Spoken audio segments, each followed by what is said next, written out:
So mga idol, andito tayo ngayon sa Bacolod, sa farm ng ating idol. Walang iba kundi si Master Lancy De La Torre. Magandang hapon po sa lahat na viewers. Ayan mga idol, at syempre kasama natin ang Team TGM, Team Guwapo't Magaling.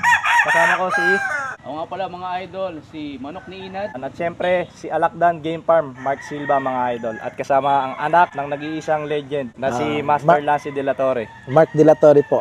Magandang hapon po. Ayan mga idol, nakilala nyo na. Ngayon lang lumabas si Sir Mark. Ayan.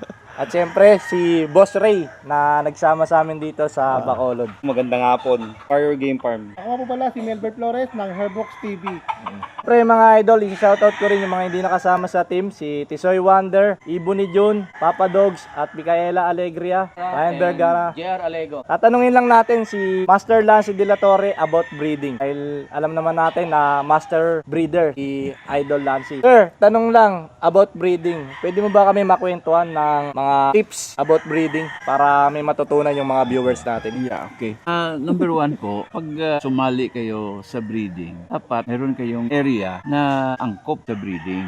Kasi pagka ang area nyo, hindi naman for breeding, nagsasayang lang kayo ng panahon. So, ang pinakamaayos talaga, breeding area, maganda. Para at least, ang sinasabi ko maganda, yung manok nyo hindi nagkakaroon ng stress. Kasi may mga area na ubod ng ganda, pero hindi mo alam, nasi-stress pala yung manok dahil sa wala silang kulang ang oxygen maibigay ng lugar. Kaya pala sir, mapuno yung lugar nyo. Yung Yes. pala yung purpose kung ba't mapuno yung Yes. lugar. Kumbaga, yun yung nagpapalaki ng baga ng mga manok nyo.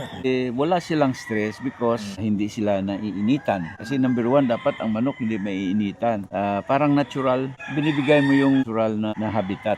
Yun ang pinaka-sekreto sa breeding. And then, pangalawa, ang farm hand nyo, dapat, nasabi ko talaga sa mga tauhan ko, na dapat masipag sila, lalo na pagbigay ng tubig. Ini-emphasize ko yan kasi kung minsan, yung mga tauhan ko dito nga kung minsan nakakalimutan pang lagyan ng tubig yung mga manok. So, hindi maganda yun para sa isang farm, no? Dapat malinis palagi ang tubig ng manok. And yung breeding materials, napaka-importante din. Kasi ang breeding materials, if you start wrong, the next is wrong.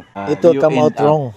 You end up We end up Wrong. with wrong. Sir, maraming nagtatanong kung bakit daw ganun kamahal ang mga linyada nyo dito sa farm. Pero sa totoo lang, bakit mahal? Kasi ilan-ilan lang naman ang maibinta ko Hindi naman lahat. Kasi pagka nagbinta ka ng manok, dapat yung cream of the crop ng farm mo, bali pinakamaayos. No, ilan lang yun.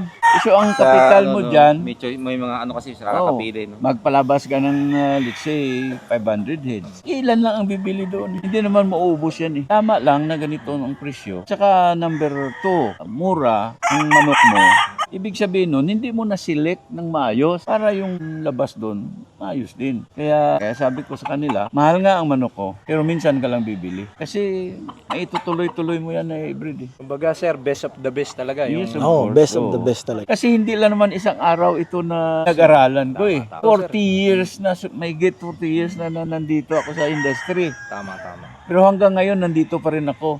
Because nagbibigay ako ng tamang...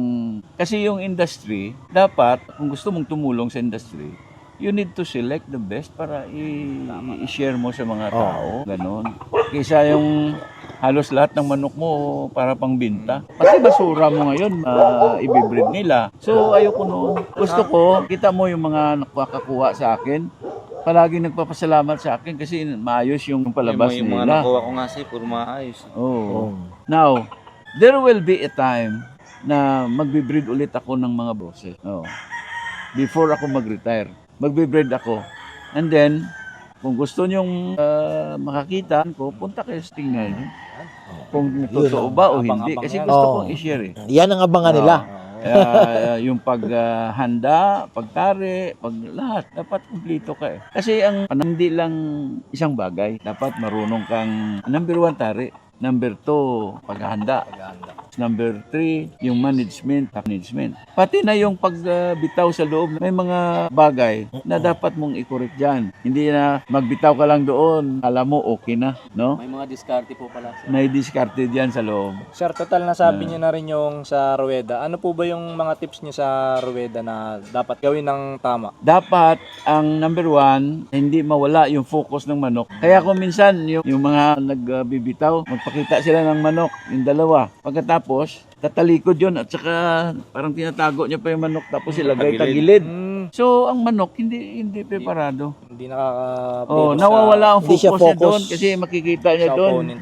Mga colors, mga iba-ibang color ng mga t-shirt, mga nag-iingay na mga tao. Basta mawala ang focus niya. Hindi 100%. Pero kung pag ganyan mo, nakafocus pa rin, tapos lapag mo lang ng tama, doon nakafocus sa Sa opponent. diskarte niya na kung anong gusto niyang gawin. Ang manok kasi may talino yan, may utak yan eh. O, bakit mo pa iba-iba yung mo? May dito, may gano'n, nakabala. Dapat focus lang. Pre, mga idol, hindi na rin natin sasayangin yung oras na to. Nandito na rin si Boss Mark De La Torre, ang anak ng ating idol. Siyempre, papakinggan rin natin kung ano yung mga diskarte niya sa pagmamanok. Yan. Share mo naman, idol. Yung mga karte na katulad pa rin ng sa tatay ko kasi wala naman akong ibang teacher sa pag-breeding ko. Siya lang naman ang nagturo sa akin ng lahat. Kung ano yung mga diskarte ng tatay ko, yun pa rin yung talagang pinagpapatuloy ko kasi tested na. Mula pa nung nagtatrabaho siya dati, nung handler pa lang siya, hanggang naging breeder na siya. So lahat yan ay tinuro sa akin ng father ko. Siyempre, para mapatuloy din ang legacy ng pagiging isang breeder ng father ko. Para hindi na rin maligaw, sir. Hindi na maligaw.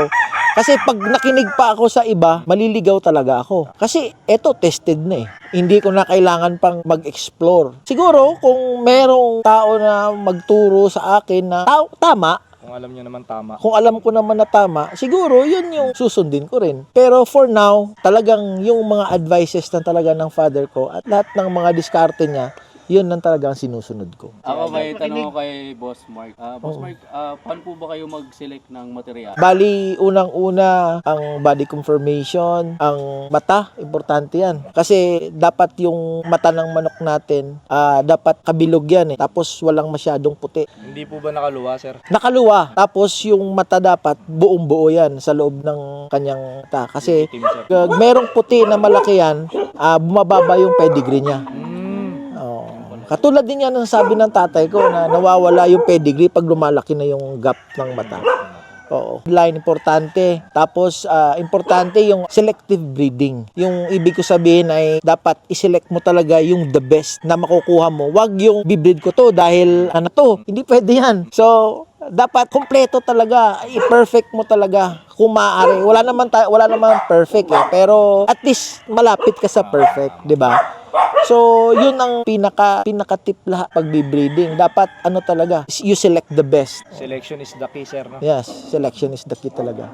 Ano po ba sir yung mas prepared nyo? High station or medium station? Ako, para sa akin kasi iba-iba yung point of view ng tao. Tama. Para sa akin, medium station lang tayo. Kasi hindi sa akin yun, point ko yun. Dini-discourage yung iba, gusto nila high station eh. Gusto ko lang sa manok is medium station kasi nandun yung cutting. Sa babae, boss, paano ka magpumili? Depende yan sa laki ng manok mo na dinidepend mo yan sa, kaya nga yung sinasabi ko sa iyo, selective breeding. Sineselect mo yung babagay doon sa laki ng brood mo. Kailangan pag maliit, malaki, no? Okay. Oo. Pag maliit yung brood mo, lagyan mo ng medyo malaki na Baga inahin. balance. Balance talaga, iba-balance mo talaga. Para yung lalabas, balance din. Balanced. Medium or high. Well, simula pa noon, tinuturo ng mga old. Mas grabing experience nila. Ang ginawa namin, dahil siyempre ako mahilig na ako sa mga gandang manok. Nag-try ako na taas yung mga pinipili ko. One time sa Tangob, buhay pa ang Tangob noon.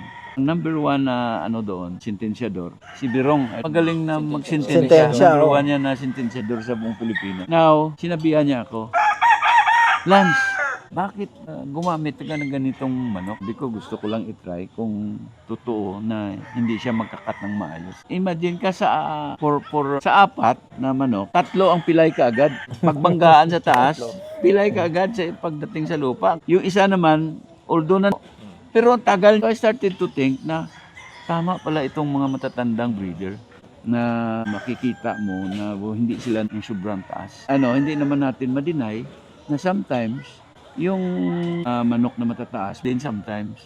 Pero percentage-wise, no, Pilay in, sir, mas pilay. marami nalo sa medium high na height ng manok. Kaya hanggang ngayon, yun ang inaano ko. na dapat itong mga maayos ang height. Kita mo, nag-umikot kayo to sa farm ko, Oh, hindi lahat ka. medyo. Hindi kayo makakita ng ano. Ay, Siguro station. makikita nyo doon sa breeding pen ko, mayroon doon mga inahin na medyo maliit. Pero yung brood mataas. Mataas, oh. Mayroon naman doong malaki na inahin. Ang brood ko medyo medium naman yung Yung height. balanse talaga. So binabalansin mo. Binabalance Binabalance. Binabalansin mo talaga. Para uniform yung lalabas Oo. na Oh. size. Uniform at saka mga gustong kumuha ng maayos din. Sir, kamusta naman po yung incubator ng Shishin Incubator? Para sa akin, satisfied na satisfied talaga ako. Kasi ang hatchability is very, very high. Maganda talaga yung palabas nila kasi yung mga sisiw, healthy.